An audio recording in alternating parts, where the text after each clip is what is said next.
आता विधेय विस्तार म्हणजे काय? विधेय म्हणजे तुम्हाला सांगितलेलं मी क्रियापद, ठीक नाही. विधेय म्हणजे क्रियापद. या क्रियापदाला जर प्रश्न विचारला आपण केव्हा, कुठे, कशाने, तर त्यावेळेस त्याचं उत्तर येते मित्रांनो विधेय विस्तार.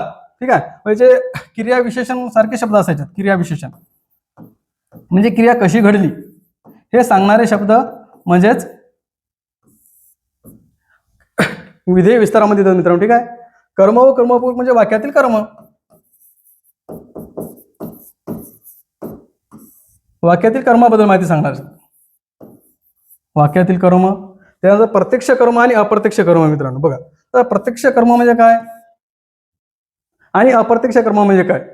आता प्रत्यक्ष कर्म म्हणजे प्रत्यक्ष कर्म जे असते ते वस्तुवाचक असते मित्रांनो. द्विकर्मक वाक्यामध्ये वस्तुवाचक जे कर्म असते त्याला प्रत्यक्ष कर्म म्हणतात.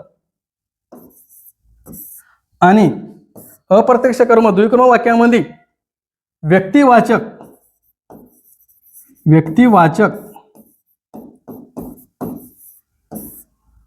व्यक्तिवाचक कर्माला अप्रत्यक्ष कर्म म्हणतात. त्यानंतर विधीपूरक आणि विधानपूरक.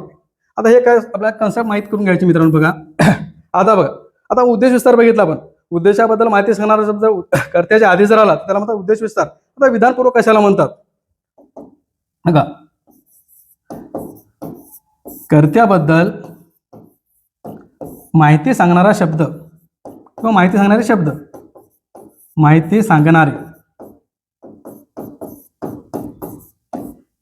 सांगणारे शब्द जर कर्त्यानंतर जर आले, वाक्यामध्ये कर्त्यानंतर आले तर त्याला